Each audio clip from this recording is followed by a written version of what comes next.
G'day, everybody, and welcome to the crossover. I am Matty G, and this is Mattrix, an all-star edition. How are you, all-star? Oh, just in my element. I had to work today during the All-Star game. That was a bit disappointing. Believe it or not, you can't take Super Bowl off and All-Star Day. So I've got to say, the picture that you sent me when you were watching it in the background, I was enthralled by how good your day was, getting to watch a bit of more All-Star action than I did. I had to check out at a point because it was the All-Star game. We'll talk about that. We'll talk about how to win your week 17 because let's be honest, we've all been on tenterhooks now for about a week. Wait to see what happens with the break. So let's get to it.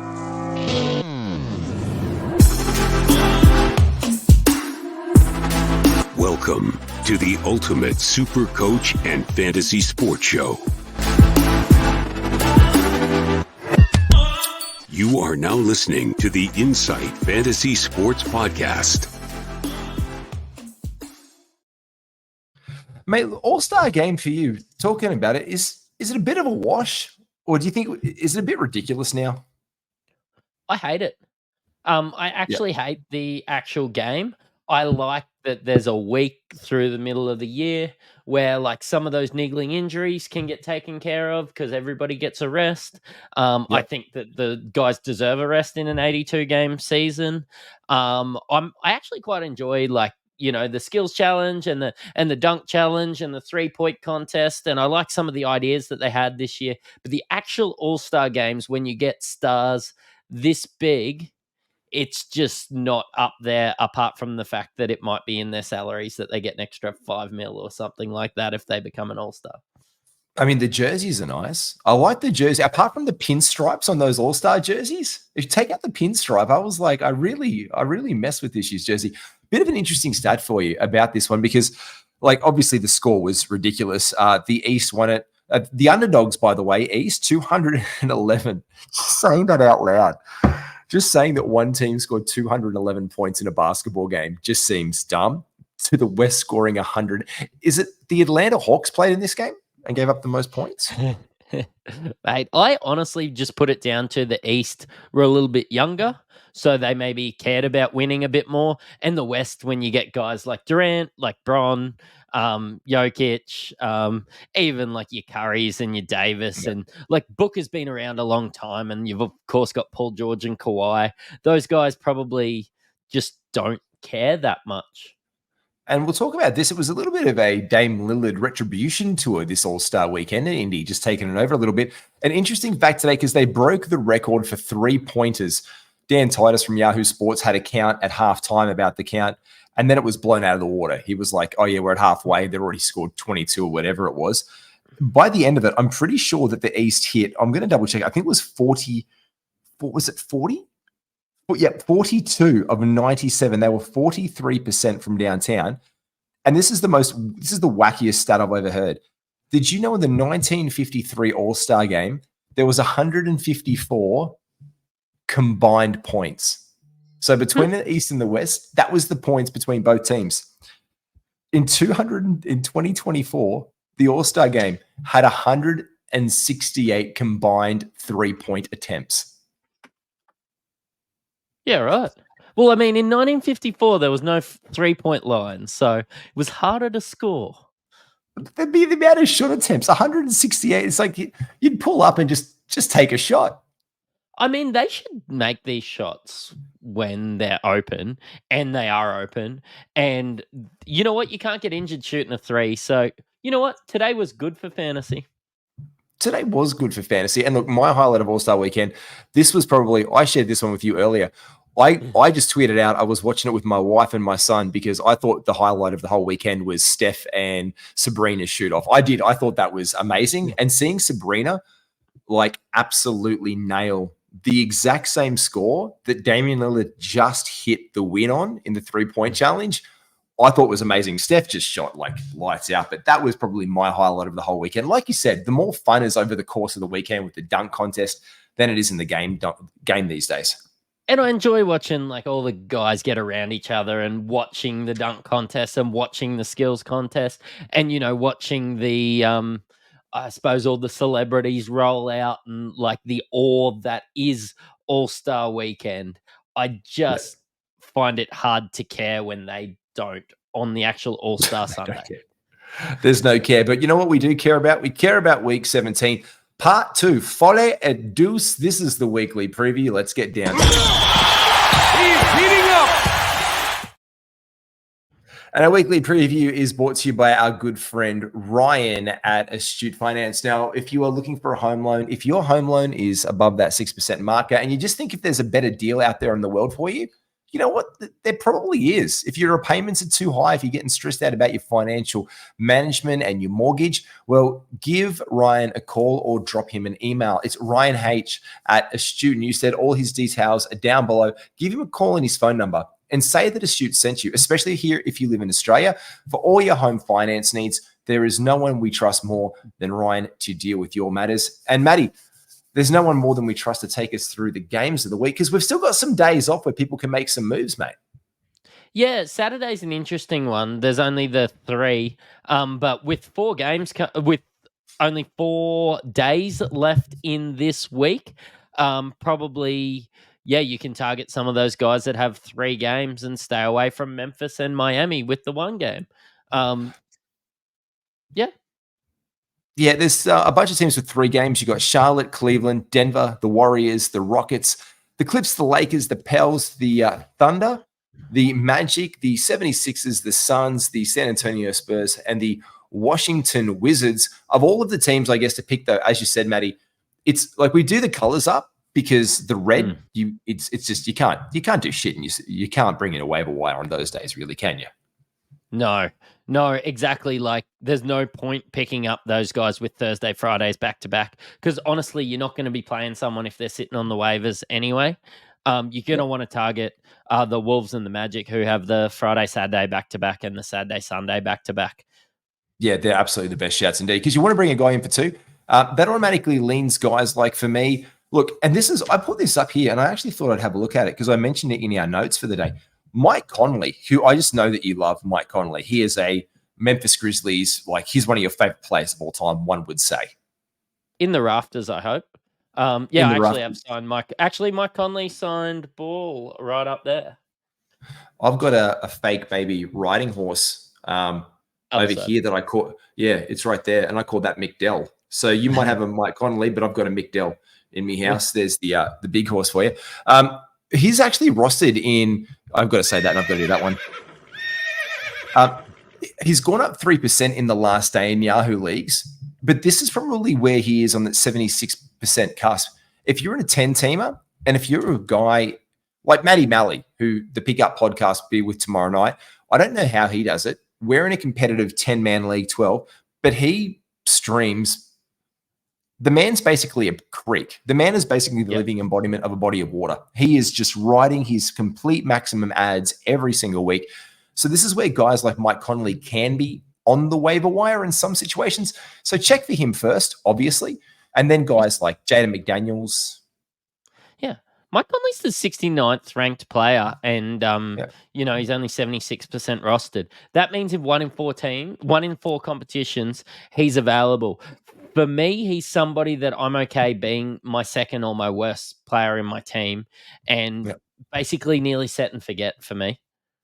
Yeah, 100%. And with the opportunity for him there, if you're in a 10-man league and you're looking for a stream, and especially if you're in a tight one this week, you're going to want to maximize that. And with a 3-game Saturday, like you've got your chances are bloody limited.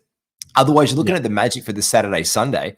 But again, your Sunday's cooked as well because as you can see, your Sunday, I mean, that's 11 games. We come back hard with 12 games. Then the Friday's the 10. Saturday's a bit of a respite, but back into 11. Like you've just pretty much got to go where you need. So you can go for a 1-for-1. So maybe like a Conley, Jaden McDaniels. Look, I've been a big fan of Kyle Anderson in the interim, picking up some minutes there as well. Yeah, I think those guys are the ones for me to give the best. Who would you be looking at if you are looking for a Magic stream, though, for the Saturday? Oh, maybe you can make a punt on a Fultz or somebody like that, just having an extra, you know, a bit of time to come back. Maybe he could work his way back a little bit more into the rotation. But they do seem pretty set, the Magic, at the moment. They do. I mean, look, if you're looking for big man stats, we know that there's the Wendell Carter Jr. and the Mo Wagner and, you know, like probably the 2 guys there with the bigs. Jonathan Isaac as well, a bit of a streaky bit of a streaky stream option lately, getting some defensive stats to help you out. Yeah, get some steals or some blocks. He's not going to, go for a 40-point game and set your world on fire. He's not going to do that for you anytime soon. But that's probably the mug. This is being a 2-week week that it's either you've set yourself up well or you're chasing a really bloody hard fight to the end, Matty. Yeah, I'm sort of sitting in the middle in a lot of my leagues, but look, some of them that I'm kind of looking at a little bit is maybe, and I know I've mentioned Dennis Schroeder about 8,000 times, but maybe... Wait, I haven't heard the name before in this podcast ever before. Who is that? Yeah. Yeah, well, like, just remember, like, the Timberwolves, the Nets, the Knicks, the Celtics, and the Pistons are playing that Saturday. I'm not even that worried about back-to-backs on the Friday, Saturday, and the Saturday, Sunday, because maybe Kyle Anderson wouldn't get a run on Sunday regardless. So, yeah, like, if there's somebody to stream on the Celtics or somebody to stream on the Knicks or, whether it be... I don't know, like I said, a Schroeder or one of the Cams, or maybe even you could have a punt on a Lonnie Walker or somebody like that if that tickles your fancy. There is a little bit there in some of these other teams just playing on the Saturday. And I think you did touch on the Nets, and I think that's a really interesting one as well, because someone who's just come on to that 70%, who's gone down 2% in the last day, is Ben Simmons. So let's see how the schedule breaks for him this week and his injury management, whether he plays or not on the Saturday. But we know if he's going to play about 25 minutes. He's going to get you a bucket of rebounds, a bucket of assists. He turns the ball over occasionally. He's not going to set your world on fire with points, but he's going to buoy your field goal percentage if that's something that you're really into. And if you're punting free throw percentage, he might go to the line 3 times and miss all of them. Or he might hit 1, or it might be the day that he just hits 3 and everyone starts asking the question, can Ben Simmons hit free throws now? Were the workout videos really work? Like, were they showing us something the whole time? But he's pretty much a walking double threat any day of the week on 25 minutes a game. I don't really get him getting dropped in teams when you get a week off. That could only be a good thing for me. 100%. He's been rested. This is a rested Ben Simmons. So to go down 2% to that threshold there makes him a really interesting watch. And just to be fine, also Cam Johnson's been out. So the Nets are working their way back in. So let's hope we hear more from these guys, especially after the All-Star break, because I guess the big thing we want to get down to is our injuries and guys, because again, whoever's been injured is going to impact our streams at the end of the day. So let's give a bit of an injury update.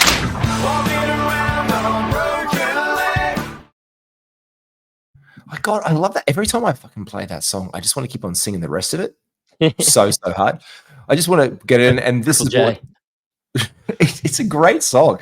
This is brought to you by our mates over at Bonus Bank. Look, I was a big winner over the weekend. I know that I picked out a few of the All-Star wins, but I was putting All-Star Bonus Bank money in my pocket because I was looking at All-Star multis over the weekend. So if any of mine lost, I got a refund on some. I knew to do that because I checked out Bonus Bank and how to use that to my advantage. So I put in 5. I can get match betting for 5. Okay to put it on a low return, see what happens, make some cash, and then roll that over. Well, I know that because I watch the tutorials on Bonus Bank, and you can do it too. And if you use promo code INSIGHT, you get 25% off your first month. People are making thousands of bucks. Matty, you love a punt. It's Australia's best side hustle. People should get on it and get into it. It's not really a punt when you use Bonus Bank. Just going to leave that there. Really. Oh, that's nice. I agree with that, mate. Take me on a tour of the NBA while I sip on this rosé and make rhymes all day. I want to say that Clint Capella's coming back. I've been rolling with Onyeka Okongwu in some of my leagues. Clint's been out for 6 games. Now Onyeka Okongwu's hurt his toe and to be reevaluated in 7 to 10. Do you think Onyeka's a hold through this period, or do you think we cut our losses now that Clint's back? I always thought Atlanta would lean towards Onyeka, but they don't seem to when Clint's around. I love the omelet. I love the omelet. He's like one of my favorite up-and-coming players for a while. I just like his game. I like his motor. I just think he plays really well. I'm really happy that he gets power forward minutes now beside Clint Capella. It's almost like they've just said to themselves, like, fuck, we just can't let Onyeka not play. You know what I mean? But at the same time, he's not getting the start there. I'm really more intrigued by what they do in the offseason, especially with the whole like rumors of the Trae Young maybe getting shipped off. But he's gone down. He's dropped ownership. I like him. I think he is a hold for now. If you're in a good position, if you've locked it up, let's see where it goes. We know that he was amazing with Clint, but without Clint there, he takes a hit when he comes back, Matty. That's all it is. So the last 6 games with Clint out, he's played 36, 34, 36, 34, 32, 33 minutes. Obviously, he's hurt himself now, and he was probably more playing that 20 to 27 minutes with Capella in the squad. Yeah. Is that enough? Like, I've got a bit of... Yeah, though, look, I did a deep dive on this about his minutes as a starter compared to his minutes as a reserved. So he's probably out for this week. So if you really want to hold him, you're going to have to make sure that you're in a good position in your week 17. If you're in a win league, like it counts the 1 for the win, it's probably harder. If you're in a like 5-4 league or a 9-0 league, whatever, it's probably an easier cop if you're in a good position to make your playoffs. As a starter, he's averaged 16 points, 8.5 rebounds, an assist, 1.6 blocks a game on 600 shooting. So 660 shooting. As a reserve, in 24 minutes, he averages basically 10 points, 7 rebounds.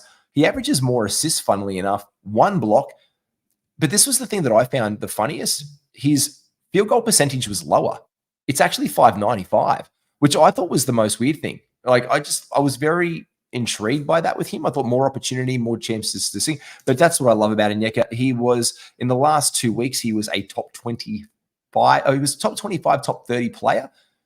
Without Clint Capella there, he's not getting back to that. On the season, he's 100th best player. So, look, probably worth a hold, but depending on your league, mate. Boston, mate, your mate, Xavier Tillman, he could get a run for the Celtics soon. Look, I think that I'll be keeping a little bit of an eye on him from a streaming standpoint, considering, like, Al Horford's a top 100 player at the moment, like sliding in there in the 90s.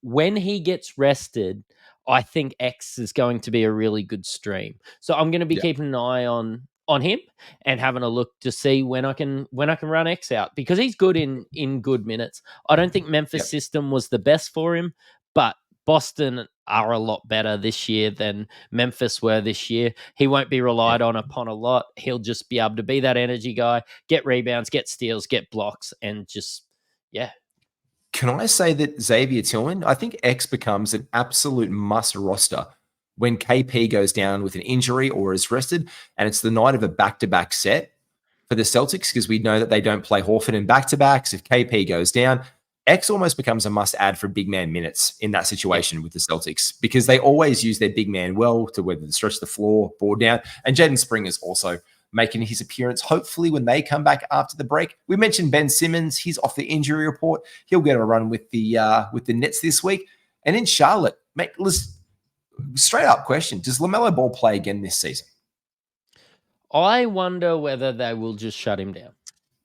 And that's where I've been with LaMelo for a little bit. I've traded him in a few leagues and been pretty happy not owning him. Yeah. I don't know if I'll keep getting sucked into drafting him every year like I have been. But, look, realistically, I am not sure he comes back in the position that Charlotte are in. Yeah, look, Trey Mann's obviously getting a bunch of minutes there. Micic is going to get, Micic is going to get some minutes out the back burner of that one as a backup point guard. So let's just look and see what happens there. I do think they'll roll him out for some lip service, but Mark Williams isn't coming back for another 3 weeks as well. So basically, after being a top 50 bloke, Mark Williams has become fantasy irrelevant this season after being a big win early on. Chicago, Patty Williams is coming back soon. He is going to start resuming after the All-Star break, so let's get some updates from him, Matty, but not yet for Patty. Yeah, I'm not really touching anyone from Chicago, really. I know that there's these teams that sometimes you can have a good run, but can I tell you, Chicago kind of have established scrubs, really, and I don't like it for fantasy. Look, loved picking up Kobe White late in drafts this year. He's obviously been a big boon bust but he's player. Not waivers anymore. Yeah, he's not on waivers anymore. There's nothing you can do there. Ayo Dosunmu in and out of waivers. Keep your eye on him. He's been picked up and dropped around depending on your needs. I guess that was like that There we go. He's a scrub who can get you some extra steals and blocks. Obviously had a career high just before the All-Star break, Matthew. Let's not be disparaging of one Ayo Dosunmu. Yeah. Exactly right. No, it's a no from me. It's a no from you. It's a no from the big dog. In Dallas, Dante Exum, Australian wonder kid Dante Exum has bursitis in his knee, so he's out for the Mavs right now. No expected time for him. Mate, Derek Lively was getting all the hype, like from NBA.com, all their highlights. Check out Derek Lively living his best All-Star life. He's obviously looked good during All-Star weekend. He's coming back from his injury. Can we just see where his minutes go with Daniel Gafford, you think? Would you like to hear something ridiculous? Him looking good during All-Star weekend, because I had a look, and obviously there's no NBA really getting played at the moment, but I still opened up, out of habit, the most added players, and it's Derek Lively, because he was seen on TV, and people were like, oh yeah, Derek Lively, I wonder if he's available in my league. Mate, Derek Lively has gone up and down waivers all year long, and I'm just going to check on Yahoo. Also remembering he's not the first Derek Lively, so he's actually gone, this is the crazy thing, he's gone down 2% in Yahoo to 53% owned.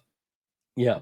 Which, it's all about the Daniel Gafford thing, because Daniel Gafford, is he the new best per 36 player in the NBA? Maybe. Daniel Gafford's PER for 36 is absolutely insane. The man has gone on fire since he's hit Dallas. So, look, he's coming back on. Exum's out. But Denver Nuggets, our defending NBA champions, Jamal Murray has missed the last game before the break with a knee inflammation. KCP was down with hamstring tendonitis. So he was out for a bunch of games before the break. We're looking for an injury update on both of these guys and looking for tactical ads. Again, we could probably, Matty, live without being overreactive at this point of time with only a few games left of the week. Yeah, I'm not trading any of these guys out or anything like that. I'm just leaving them, seeing where they're at, and we'll tackle it next week once we get a bit more news. Mate, Isaiah Stewart, is he going for shit heel of the year in the NBA with the? I mean, him and Dre are having a red hot go at each other. But look, honestly, going out the back punching someone, that is some Australian baller type shit. Get it? I get it. Yep, I do. But it's straight out of the Brisbane Bullets handbook. Yeah, exactly. It happens all the time up here in Brizzy. All the time. It legit happened this season. Baines got a punch on. Aaron Baines, NBA ex-player, got a bit of a punch on with a coach. So it does happen in Brisbane all the time. But one guy I've got stashed in deeper formats is Quentin Grimes. And just because I think he's really good, I think Detroit are really bad. I don't think Quentin Grimes is good enough that it's going to cost them any draft positions just playing him. I think Quentin Grimes could elevate his game playing for Detroit. I want to go one further. I have no idea what the fuck to make of Detroit's roster and their lineup. I love Simon Fontecchio there. I love him in the thing. I think Asar Thompson, I picked him early as one of my early beneficiaries of the trade deadline. But Quentin Grimes, the depth that these guys have, it's pretty ridiculous now. If you think about it, you've got Quentin Grimes, Marcus Sasser, Shake Milton, Evan Fournier. There's Troy Bound Jr. Surely this guy is got to be the sixth man off the bench for them. I think so. Surely Quentin becomes, when he's back healthy, the sixth man. And I think if he's got that sixth man role, he's interchangeable. He showed good flashes in New York last year as a 3-and-D, as we like to say. So I think he'll get you some nice field goal percentage. If he's shooting okay, he'll get you some peripheral stats. But yeah, mate, if he can make 24 to 26 minutes a night, he's probably worth a stash, especially in deeper formats. Yep. No, I agree with you. Heading into Golden State, CP3 is going to get looked at again this week, probably moving up towards a return soon. In Houston, I suppose it's like that story of these 2,500 small forwards that they have.